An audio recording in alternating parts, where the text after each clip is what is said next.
আজকে আমি আপনাদের জন্য নিয়ে এসেছি এঁচোড় চিংড়ির একটা রেসিপি। এখানে আমি বাজার থেকে একটা গোটা এঁচোড় নিয়ে এসেছি, যাতে করে আপনাদের এঁচোড় কী করে কাটতে হয় তাই দেখানোর জন্য। এখানে এঁচোড়টাকে মধ্যিখান থেকে ভালো করে কেটে নিতে হবে। তার আগে একটু ছুরির গায়ে যদি সামান্য একটু সর্ষের তেল লাগিয়ে নেন, তাহলে ভালো করে এঁচোড়টা কাটা যাবে। ছুরি দিয়ে এইভাবে এঁচোড়টা কাটতে যদি অসুবিধা হয়, যাদের কাছে বঁটি আছে তারা বঁটি দিয়েও কাটতে পারেন। আমাদের ছুরি দিয়ে কাটতে সুবিধা হয় এবং আজকালকার দিনে সবাই ছুরি দিয়ে কাটাই সব কিছু প্রেফার করে, সেই জন্য ছুরি দিয়ে কাটছি। এখানে একটুখানি অসুবিধা হচ্ছে, কারণ কি এঁচোড়ে প্রচণ্ড পরিমাণে আঠা থাকে, তাই দেখতে পাচ্ছেন এখানে অনেকটাই শক্তি দিয়ে কাটতে হচ্ছে। এখানে আমরা এবার এঁচোড়টাকে দুভাগ করে নিয়েছি। দুভাগ করে তারপরে আমরা ছালটা ছাড়ানোর চেষ্টা করছি। দেখতে পাচ্ছেন এখানে আমরা ছালটা ছাড়িয়ে নিচ্ছি। আপনারা দেখতে পাচ্ছেন এখানে সাদা সাদা কিছু আঠার মতো বেরোচ্ছে। একটা সাজেশন, যে এঁচোড়টা কাটার সময় যখন এরকম পরিমাণে কষ বেরোবে, তখন মাঝখান থেকে এঁচোড়টা কেটে নিয়ে কিছুক্ষণ জলে ভিজিয়ে রাখবেন। জলে ভিজিয়ে রাখলে কষটা বেরিয়ে গেলে কাটতে সুবিধা হবে। এখানে আমাদের এঁচোড়ের ছালটা ছাড়ানো হয়ে গেছে এবং জলের মধ্যে ভিজিয়ে রেখেছি। দেখতে পাচ্ছেন যে কত আঠা বেরিয়েছে, জলটা পুরো সাদা হয়ে গেছে। এবার এই বড় বড় পিসগুলোকে আমরা ছোট ছোট পিস করে নেব। এবার আমরা এঁচোড়টাকে সেদ্ধ করে নেব, সেই জন্য এঁচোড়টাকে ছোট ছোট করে কেটে নিয়েছি। এবার প্রেসার কুকারে সেদ্ধ করার সময় একটু নুন আর একটু হলুদ দিতে হবে। এই 1/2 টেবিল স্পুন মতো নুন আর 1/2 টেবিল স্পুন মতো হলুদ দিয়ে 2টো সিটি দিলেই হয়ে যাবে। এই এঁচোড়টা অত্যন্ত কচি ছিল, সেই জন্য 2টো সিটিতেই হয়ে গেছে। যদি একটু বড়, একটু পাকা ধরনের এঁচোড় হয় তাহলে 4টে সিটি দিতে হবে। দেখুন এখানে আমরা ভালো করে এঁচোড়ের সাথে সমস্ত কিছু ভালো করে মিশিয়ে নিয়ে তারপর একটু সামান্য তেল দিয়ে দিয়েছি। দিয়ে ভালো করে সব কিছু একসাথে মিশিয়ে নিয়ে আমরা 2টো সিটি দেব।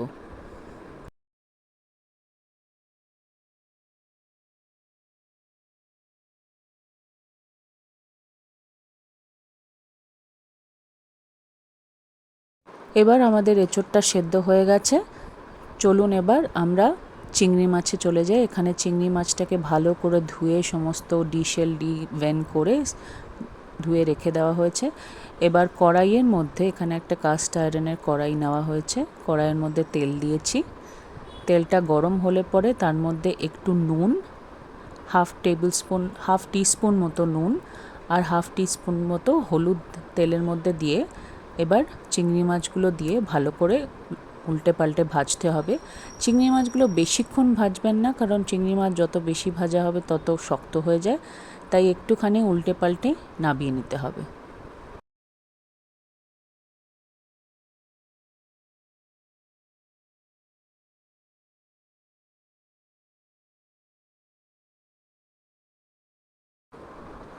এবার আমাদের এখানে চিংড়ি মাছটা ভাজা হয়ে গেছে। এবার সেই তেলেই আমরা এবার আলুটা ভেজে নেব। এখানে আলু ছোট ছোট করে 2টো আলু নিয়েছি আমি।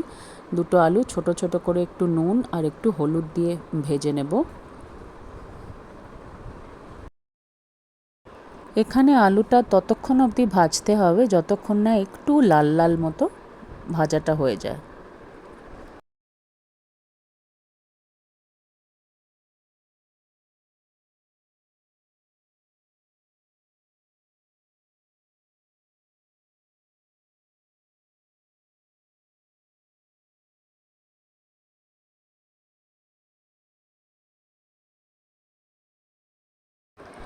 চলুন এবার শুরু করা যাক। আমরা এখানে সাইডে দেখতে পাচ্ছেন এঁচোড়টা সেদ্ধ করে একটা ঝুড়িতে ঢেলে নিয়েছি ঠান্ডা হওয়ার জন্য।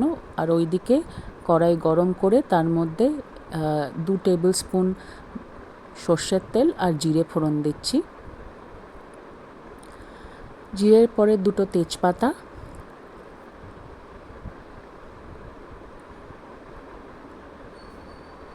দিয়ে একটুখানি ভালো করে নাড়িয়ে নেব, যাতে করে এগুলো একটু ভালো করে ভাজা ভাজা হয়ে যায়।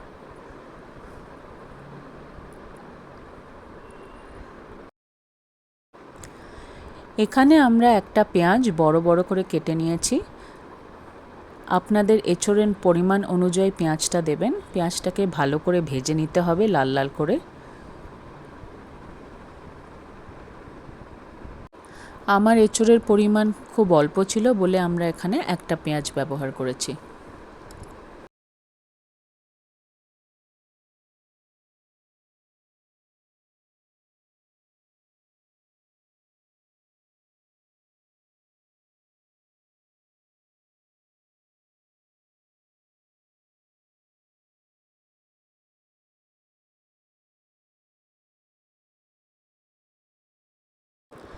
এখানে আমাদের পেঁয়াজটা ভাজা ভাজা হয়ে গেছে। এখানে আমরা বড় বড় দুটো টমেটো কুচিয়ে নিয়েছি। এবার ভালো করে সব একটুখানি কিছুক্ষণ ভেজে নেব, যতক্ষণ না এর কাঁচা গন্ধটা চলে যাচ্ছে। এখানে 1 চামচ আমরা নুন দিলাম। আমরা এখানে পিঙ্ক সল্ট ব্যবহার করেছি, আপনারা যে কোনো সাধারণ নর্মাল নুনও দিতে পারেন। নুনটা দিলে তাড়াতাড়ি টমেটো আর পেঁয়াজটা নরম হয়ে যাবে। তারপরে এখানে আমরা 1 চামচ হলুদ গুঁড়ো আর একটুখানি কাশ্মীরি লাল লঙ্কার গুঁড়ো দিয়ে ভালো করে সব কিছু মিশিয়ে নেব।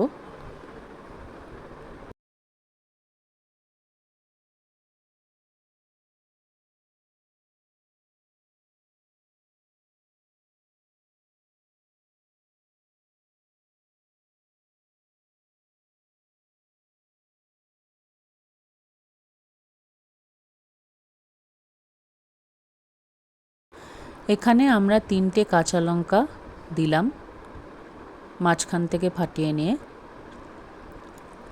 এরপরে আমরা এখানে ব্যবহার করছি 1 টেবিল স্পুন পেঁয়াজ বাটা,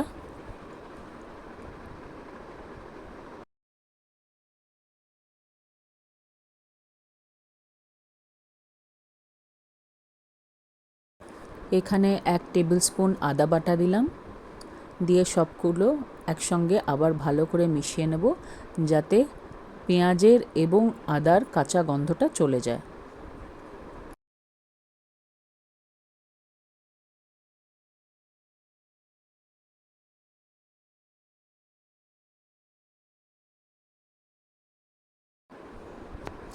এবার এখানে 1 টেবিল স্পুন আমরা রসুন বাটা দিলাম।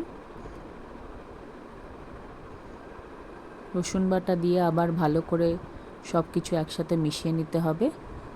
একটু সামান্য জল দেব যাতে করে মশলাটা নিচে না ধরে যায়, এবং ততক্ষণ অবধি কষাতে হবে যতক্ষণ না সবগুলো ভালো করে একদম ভাজা ভাজা হয়ে যায়। এবার যখন ভাজা ভাজা হয়ে যাবে মশলাটা, ভাজা চিংড়ি মাছটা যেটা আমরা সাইডে রেখে দিয়েছিলাম, ভাজা চিংড়ি মাছটা দিয়ে দিলাম। তার সঙ্গে আবার একটুখানি সামান্য জল দিয়ে মিশিয়ে নেব যাতে করে মশলাটা, এখানে দেখতে পাচ্ছেন একটু একটু নিচে ধরে যাচ্ছে। এখানে আমরা সিদ্ধ করে রাখা এঁচোড় এবং আলু সব একসাথে দিয়ে ভালো করে মিশিয়ে নেব।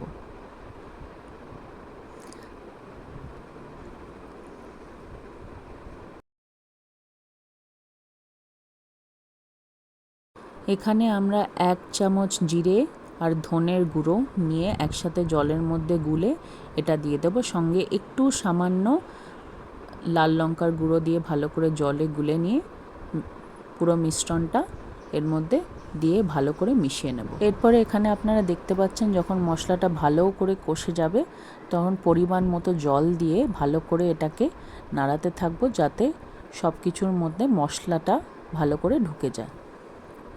ফ্লেমটাকে একটু লো করে ঢেকে রাখবেন যতক্ষণ না ভালো করে ফুটছে। এবার আমাদের হয়ে গেছে এঁচোড় আলু দিয়ে চিংড়ি মাছের প্রিপারেশন। ঠিক এরকম দেখতে হয়েছে। আপনারা করে আমাকে জানাবেন কেমন লাগলো। ভালো থাকবেন, টাটা।